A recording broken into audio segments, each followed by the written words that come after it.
All right, so now we will discuss the quantum mechanics special feature.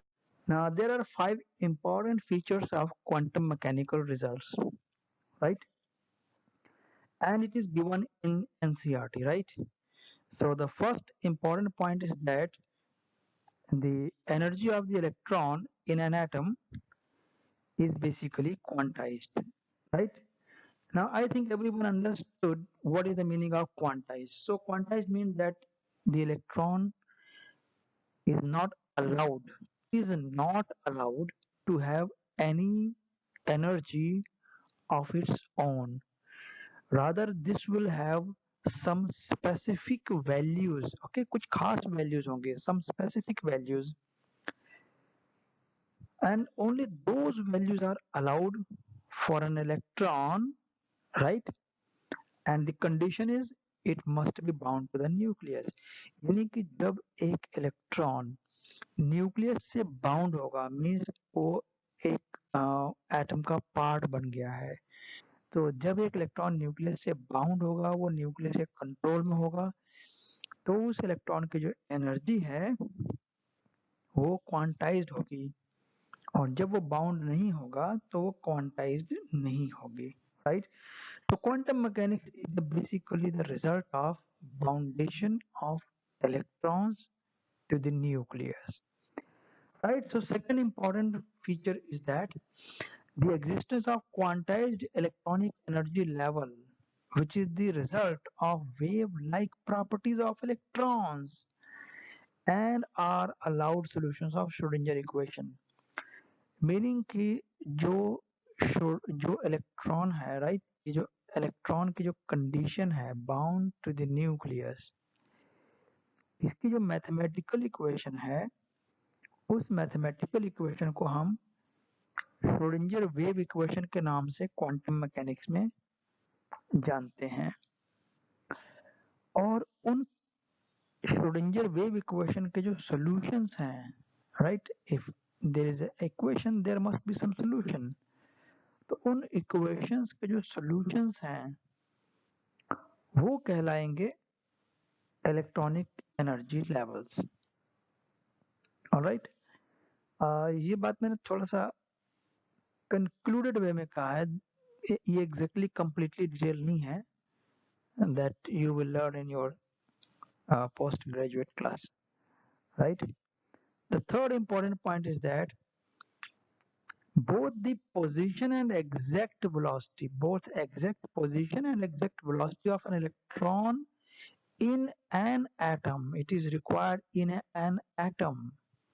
The situation must be bound. केवल bounded situation में ही quantum mechanics applied है. So it is the exact position and exact velocity of an electron in an atom cannot be determined simultaneously, right? ये हमने बात discuss कर लिया है, इसे हमने हाइजेनबर्ग अनसर्टेनिटी प्रिंसिपल में डिस्कस किया और ये सिर्फ एक फीचर है, एक रिवीजन है, right? So the path of electron in an atom therefore can never be determined or known accurately, right? जैसा कि नील्स बोहर ने अपने मॉडल में कहा था कि electrons have definite path, right? So Niels Bohr का जो एटॉमिक मॉडल है वो हाइजेनबर्ग अनसर्टेनिटी प्रिंसिपल के अगेंस्ट है। सो बिकॉज इलेक्ट्रॉन की जो पोजीशंस है they can never be known accurately, so we will work only on the probabilities of finding the electron at different points in an atom. That means कि हम उस electron की probabilities find out करेंगे कि कहाँ पर वो हो सकता है।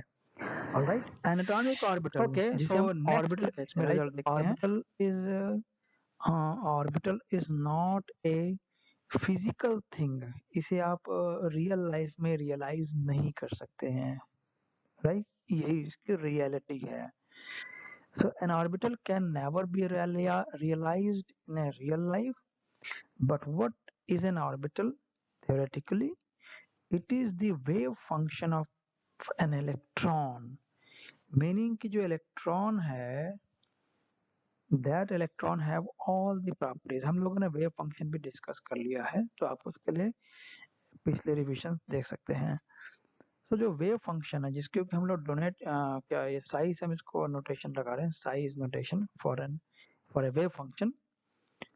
तो वो जो वेव फंक्शन है, अगर वो वेव फंक्शन मीन्स कि जो भी psi is just like y equal to x cube plus x square plus that so on, सो जो भी एक इक्वेशन बनेगी, दैट इक्वेशन, अगर वो इक्वेशन एक इलेक्ट्रॉन को कंप्लीटली डिस्क्राइब करेगी, राइट, तो इस बात को हम सिर्फ ये कहेंगे सिंपल भाषा में कि वो इक्वेशन इलेक्ट्रॉन के लिए परफेक्टली अप्लाइड है।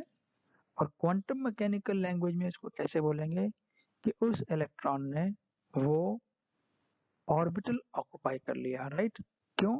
एटॉमिक ऑर्बिटल का मतलब क्या है? Wave function, right. तो ऑर्बिटल कोई चीज नहीं है, कीप इन माइंड, ऑर्बिटल कोई ऑब्जेक्ट नहीं है, फिजिकल थिंग नहीं है orbital, it is just a equation, it's just a function, right? So whenever an electron is described by a wave function, we will say that electron occupies that orbital. And since there can be many such wave functions possible for an electron, so there are many atomic orbitals possible in an atom. और ये सारे orbitals जो हैं एक atom में present हो सकते हैं। And in each orbital, the electron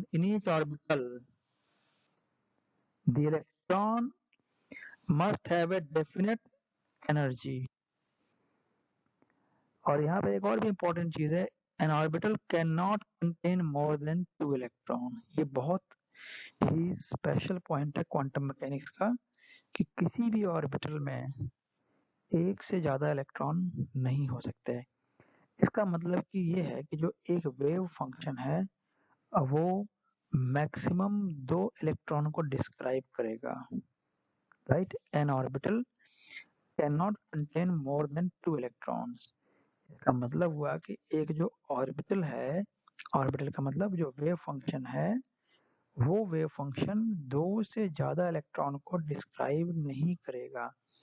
तो अगर आपके पास 10 इलेक्ट्रॉन है तो उन 10 इलेक्ट्रॉन के लिए आपको मैक्सिमम से मैक्सिमम 5 वेव फंक्शन चाहिए होंगे, राइट। क्योंकि एक वेव फंक्शन मैक्सिमम 2 इलेक्ट्रॉन को एक्सप्लेन करेगा। एंड इसका रीजन क्या है? रीजन हम लोग इसका लेटर ऑन देखते हैं, फाइंड आउट करते हैं रीजन क्या है। So for each electron in a multi-electron atom, the orbital wave function is a characteristic of orbital it occupies, right? देखिए यहाँ कितना सिंपल है। एक जो मल्टी इलेक्ट्रॉन एटम है, जैसे सोडियम है, क्लोरीन है, तो उसमें जो वेव फंक्शन है वो एक स्पेशल कैरेक्टरिस्टिक है उस ऑर्बिटल का, which is occupied by the electron. Means इसका इसका सिंपल भाषा में ये कहना है कि एक जो वेव फंक्शन है वो सिर्फ एक इलेक्ट्रॉन को डिस्क्राइब करेगा।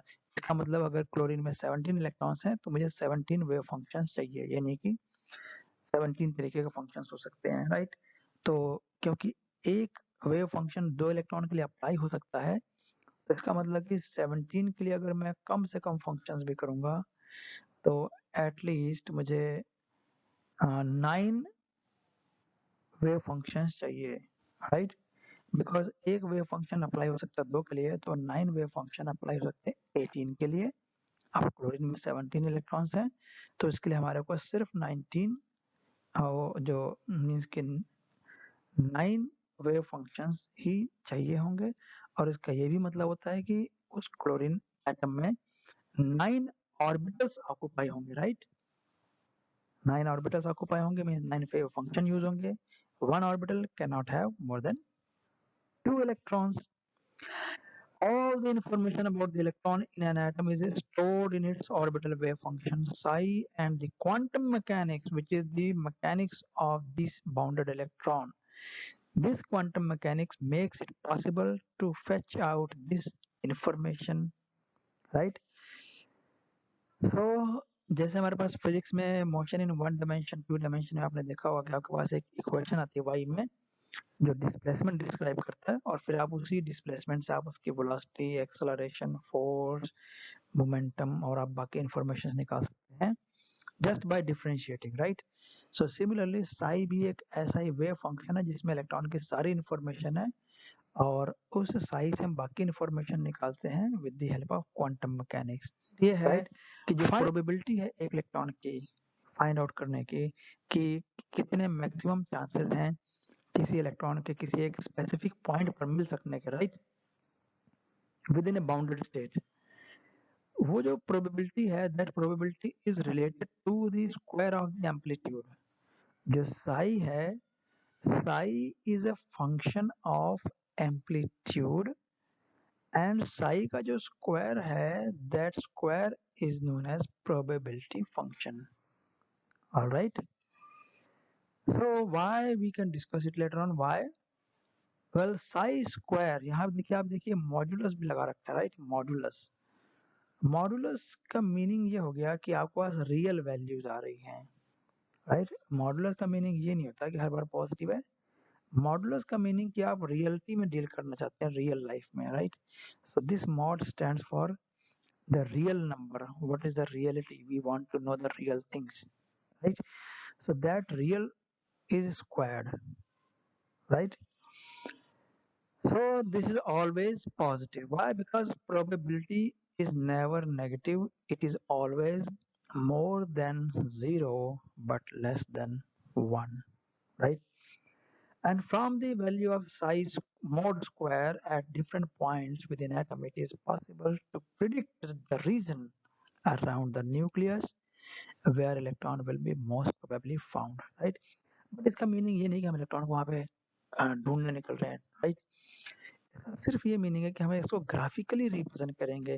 फॉर एग्जाम्पल, अगर आपके पास मास है, वेलोसिटी है and you multiply it, you will get mass into velocity momentum. And अगर आप उसी वेलोसिटी का स्क्वायर कर दें तो आपके पास आएगा मास इनटू वेलोसिटी का स्क्वायर। और अगर आप उसको divide by half, divide by 2 कर दें, मींस 1/2 mv स्क्वायर, तो आपके पास आएगा काइनेटिक एनर्जी। तो जिस तरीके से अगर मैं ऐसे कहूँ कि क्योंकि मास कांस्टेंट है और वेलोसिटी भी मास कांस्टेंट है, हाफ कांस्टेंट है, तो kinetic energy is related to velocity square. तो सिमिलरली यहाँ पर साई स्क्वायर है जो कि रिलेटेड किससे है? प्रोबेबिलिटी डेंसिटी से, राइट। तो हमारा मेन टारगेट है psi square, but you should not worry because we are not going to into the mathematics of this quantum mechanics, right? So here is the famous equation, the Schrodinger wave equation in its partial differential form, right? So here is the function. ये psi आपके पास है wave function, और इस psi का मैंने partial double derivative किया है with respect to x square, right? And then this will be with respect to y square, right? We can correct it. Uh, this is y square and this one is z square, right? Plus 8 pi square m times divided by h square, okay? तो Sai is wave function और ये उसका derivative है, means कि उसका variation है x direction में, y direction में एंड जी डायरेक्शंस में। ई हमारे पास है energy, and E energy means complete energy, overall total energy, right. And V is the potential energy that we know, so E minus V stands for kinetic energy, right? And then whole equation will add up to give you 0. And the general solution, because इसमें आप देखिए कोई numeric number नहीं है जिसके कारण आपके पास साई की वैल्यू कोई आ जाएगी, बट इसका जो जनरल सोल्यूशन है, जैसे कि एक्स स्क्वायर प्लस 1 आ गया या एक्स क्यूब माइनस 2 आ गया, कुछ इस तरह का जनरल इक्वेशन। तो वो जो जनरल इक्वेशन आते हैं, जनरल सोल्यूशन आते हैं, इस इक्वेशन को जो जनरल सोल्यूशन है वो 3 कैटेगरीज में है, और उन 3 रिजल्ट्स को हम नाम देते हैं 3 क्वांटम नंबर्स का, राइट। टोटल क्वांटम नंबर्स हमारे पास quantum mechanics के अकॉर्डिंग 4 हैं। there are 4 quantum numbers, but the fourth quantum number है, that quantum number is not the result of this equation, right? ये बहुत ही important question है, which quantum number is not derived from Schrodinger wave equation, and that is the answer which is called the fourth quantum number, and the name of the quantum number is in quantum numbers, right? Now the first And here is quantum the number picture of is the Mr. principal Schrödinger quantum in number, all right? 1925. चार quantum number में से All पहला right. Quantum So number now है let us principal move to quantum number, and this quantum number is denoted with a small n, or just इसकी notation है, right? So the information which is given by this quantum number is there is two set of information. पहला information क्या है? Size of the orbital, and second energy level of the orbital, right? एक और भी है इसमें shell number, you can say shell number, but the main two things are orbital and energy level, right? So that means कि अगर आपके पास n की value है, means n is 1, that means first energy level. If n is 2, second energy level, right? So with the help of n, we can conclude the energy levels, right? And moreover, you know that in Bohr's model, we know that the energy of the electron was given by -1312 divided by n square, and that n is this one, right? So वो principal quantum number का ही n है. Okay, so that was the first quantum number, and the values of n can be vary from 1, 2, 3, 4 and 5, right? अब आप ध्यान से देखिए सभी shells हैं, first shell, second shell, third, fourth and fifth shell. N can never be zero, n can never be negative, it can never be fractional or irrational numbers, right? So the value of n is real number and whole number, real whole numbers, right? So 1, 2, 3, 4, 5 and so on. And the notations are, अगर ये first shell है तो इसे मैं के shell भी नाम दे सकता हूँ, right? Second means L shell, third means M, fourth means N and so on, right? K, L, M, N. So these are the shell numbers. So next quantum number is azimuthal quantum number, which is also called the angular momentum quantum number. Angular momentum, angular momentum quantum number इसका दूसरा नाम है. This is denoted with a small case L, right? And information, two information, shape of the orbital and the energy level of the subshell. Meaning जो shell है, shell is further composed of different subshells, right? And the information about the subshell and the shape of orbital, right, is given by azimuthal quantum number, right? And here are the values. अब देखिए जो values हैं L की वो start होती हैं 0 से and it will go up to n-1. यहाँ जो n-1 है वो clearly indicate करता है कि अगर आपको n पता है, if you know the n, only then you can know the values of L. Okay, for example, suppose n is 3, then you get 3 minus 1, 2. That means 2 means कि we have 0, 1 and 2 means up to 2. Suppose n 5 है, 5 minus 1, 4. 4 means कि 0 to 4. तो वो उतने subshell information में आएगा हमारे पास, right? So L की वैल्यूज आपको सबशेल बताते हैं. इसमें एक बात बड़े ध्यान से समझने वाली है कि 2 अगर वैल्यू है तो इसका मतलब ये नहीं कि वो 2 सबशेल हैं. 3 का मतलब ये नहीं कि 3 सबशेल है, और 0 का मतलब ये नहीं कि 0 सबशेल है. 0 is just the notation, right? 0 का मतलब एक वैल्यू है, right? एक सबशेल है. 0 is one subshell, and this is another subshell, and this is another subshell, this is another subshell, right? Numbers करके हम कंफ्यूज जाते हैं बिकॉज नंबर आप काउंटिंग के साथ रिलेट कर लेते हैं, तो आपका जो ह्यूमन ब्रेन है वो इन नंबर्स का मीनिंग वही लेके चलता है जो चलना चाहिए लेके, राइट? सो इसलिए हम इसके लिए सिंबॉलिक रख लेते हैं. जैसे नोटेशन ये देखिए, अगर 0 है तो आप 0 को एस सबशेल बोलेंगे, राइट? नाउ 0 अगर एल की वैल्यू 0 है तो हम उसको बोलेंगे एस सबशेल. अगर 1 है तो पी सबशेल, 2 है तो डी सबशेल, 3 है तो एफ सबशेल, 4 है तो जी सबशेल, 5 है तो एच सबशेल. जो फर्स्ट 4 लेटर्स हैं S, P, D and F, ये चारों लेटर्स हमारे पास क्वांटम मैकेनिकली आए हैं और ये किसी स्पेक्ट्रोस्कोपिक वर्ड से ड्राइव हुए हैं, right? So let us write the names. So for example, S stands for sharp,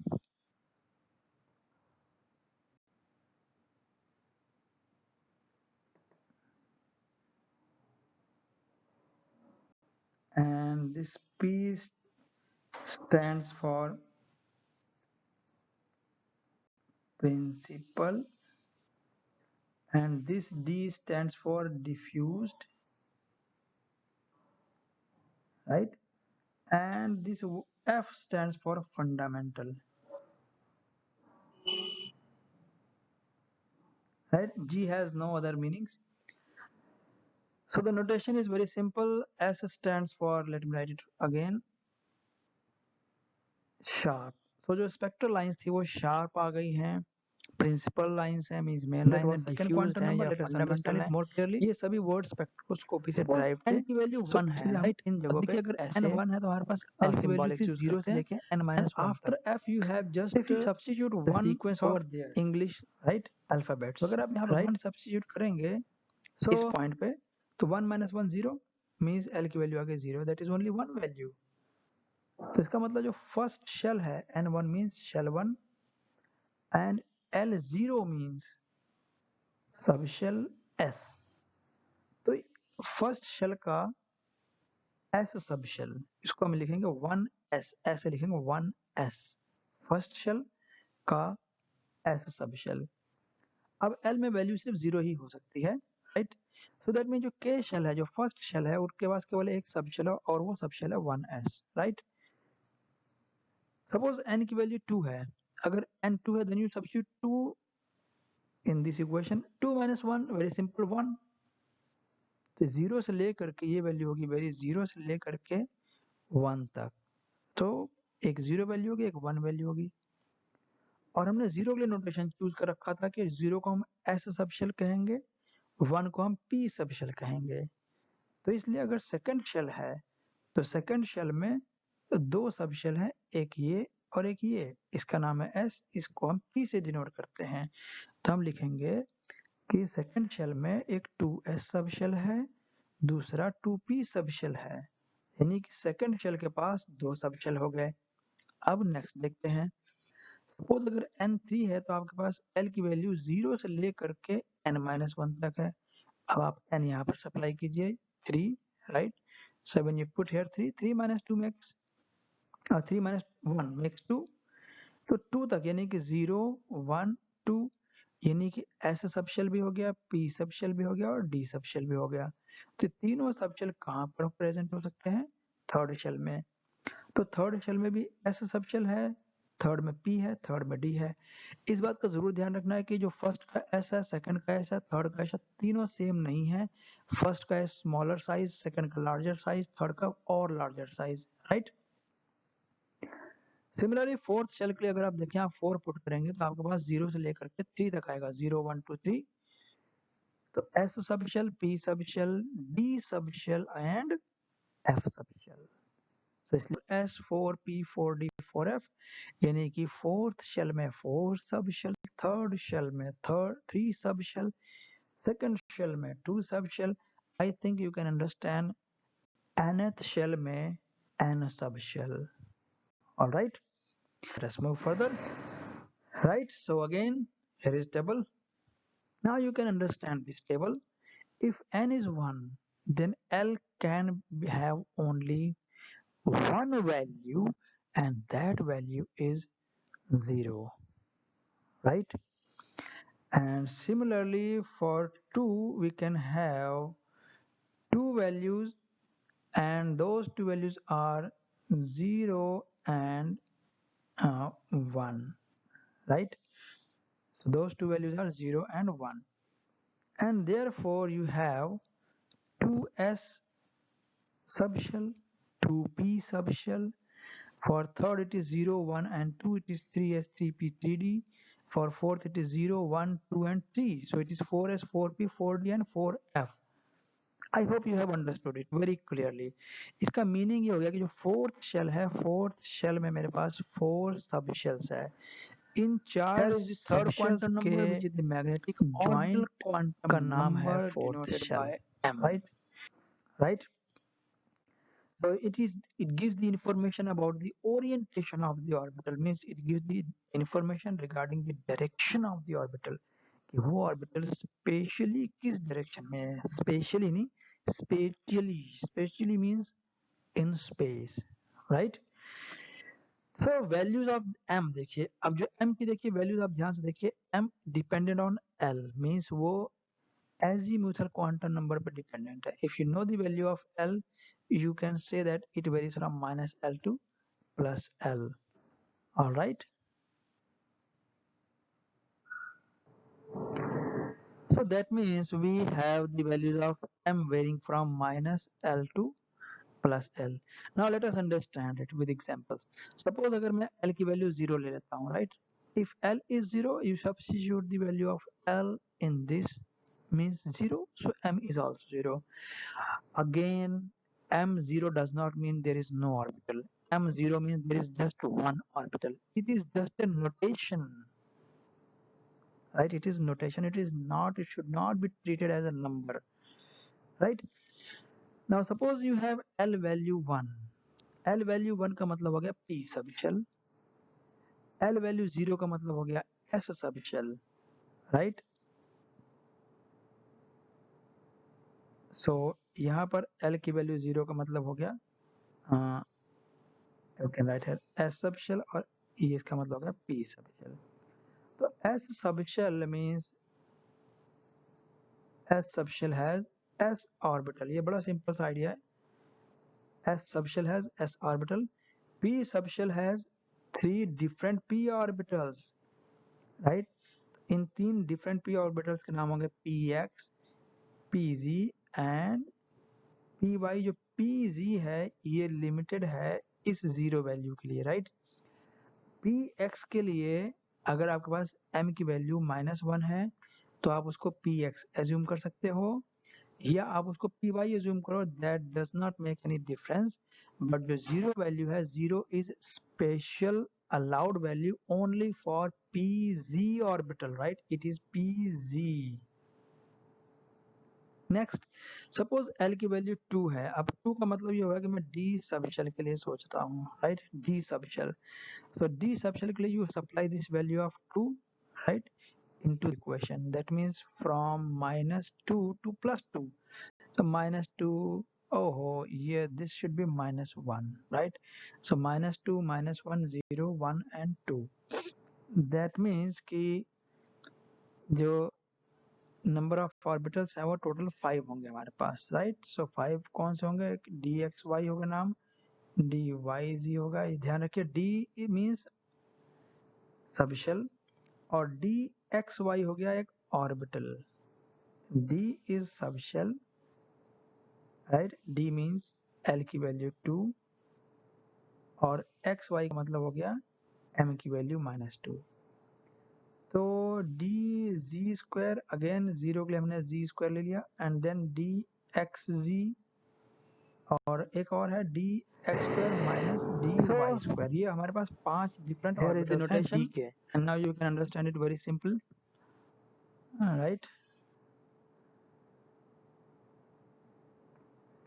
for example अगर m की वैल्यू 0 है, that means s there is no different notation. s is notation for l0, right? And s is also notation for m0. अब अगर m की value -1, 0 and 1 है तो इसके according 3 orbitals हैं, pk, px, py, pz. और अगर m की 5 वैल्यूज हैं तो ये उसकी ऑर्बिटल्स हैं, राइट? इसमें ध्यान रखने वाली बात dz स्क्वायर का है. जो dz स्क्वायर है ये तब अप्लाई होगा जब आपके पास m की वैल्यू 0 है. Alright, so now we have this summary table. You can understand it very simply, and here we have given for L3. अगर L3 है तो m vary from -3 to +3. That means जो total values हैं m की, जो total values हैं वो total values हमें एक स्पेशल रिलेशनशिप से मिलती है, और वो रिलेशनशिप है 2l+1। फॉर एग्जाम्पल अगर मेरे पास l की वैल्यू 2 है, तो यहाँ आप 2 पुट करेंगे, 2 टाइम्स 2 + 1 5, सो टोटल 5। अगर l की वैल्यू 3 है, 3 टाइम्स 2 यहाँ पुट करेंगे, इसको 3 टाइम्स 2 + 1 7, तो यहाँ पे 7 ऑर्बिटल्स होंगे, राइट। सो इस तरीके से जो नंबर ऑफ ऑर्बिटल्स हैं, राइट, ध्यान से समझिए कि जो नंबर ऑफ ऑर्बिटल्स हैं किसी शेल में, शेल कैसे डिनोट करते हैं, now here is the fourth, जो नंबर ऑफ ऑर्बिटल्स हैं वो शेल नंबर से not the result double of Schrodinger +1 wave है, equation, 2 times right? of l plus 1 होगा, Now alright? suppose we know that हमने पहले अभी ये चीज हमने डिस्क्राइब तो नहीं किया, but we have learn in initial slides कि जो एक ऑर्बिटल है उसमें 2 इलेक्ट्रॉन है। तो अगर आपके पास एक इलेक्ट्रॉन है, तो जो एक electron can have either this spin or it can have this spin, and the probability of having this spin is equal to that, यानी कि दोनों की प्रोबेबिलिटी हाफ हाफ हो गई, राइट। तो मैं इसके जो क्वांटम नंबर असाइन कर रहा हूँ वो है एक के लिए प्लस हाफ, एक के लिए माइनस हाफ। तो ये दो क्वांटम नंबर्स होंगे अगर एक इलेक्ट्रॉन कोई ऑर्बिटल ऑक्युपाई करता है, मीनिंग कि अगर एक वेव फंक्शन इलेक्ट्रॉन को डिस्क्राइब करती है, तो उस इलेक्ट्रॉन का स्पिन या तो क्लॉकवाइज होगा या एंटी क्लॉकवाइज होगा, या अप स्पिन होगा या डाउन स्पिन होगा। और इस स्पिन का मतलब वो स्पिन नहीं है जो आप अर्थ के साथ लेके चलते हैं स्पिनिंग, राइट। ये उससे सिमिलर है, बट इस केस में उसको क्वांटम मैकेनिकल स्टेट बोलेंगे, right. So that is about the spin quantum number. Now let us see. It gives the information about the spin of electron, and this quantum number is not the result of Schrodinger wave equation. So इसकी दो spin values हैं, plus half, minus half, right? And these represent the two quantum mechanical spin states of the electron. And this quantum number, when it is not given by Schrodinger, then there were two other young men, right? Allenbeck and Gauss-Smith, right? And he is Mr. Allenbeck and he is Mr. Gauss-Smith. He is Allenbeck, right? So here is the summary.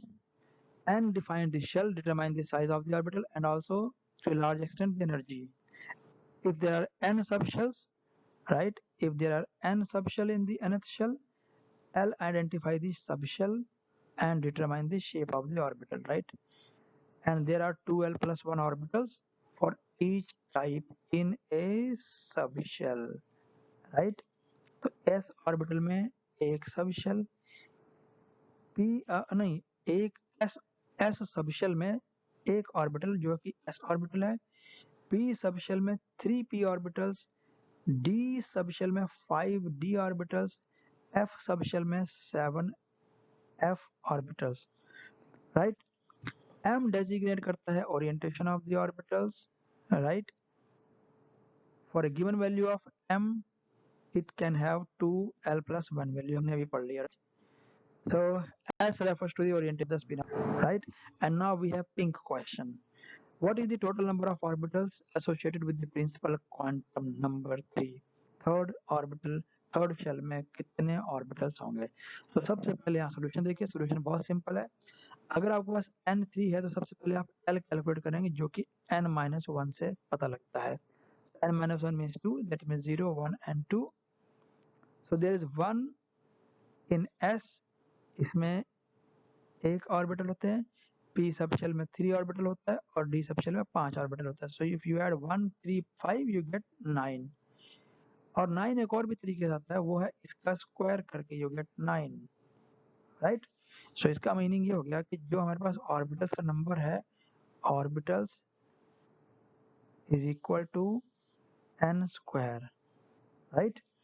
Second question है SPDF notation करके आपने बताना है इनकी क्या notation बनेगी। देखिए अगर n2 है, l1 है, तो कैसे लिखेंगे इसको? उसको लिखेंगे 2p, ओके। इसको क्या लिखेंगे? 4s, इसको लिखेंगे 5, और इसके लिए है f, then 3d, right. Okay, so I hope you have understood all the concept of these quantum numbers.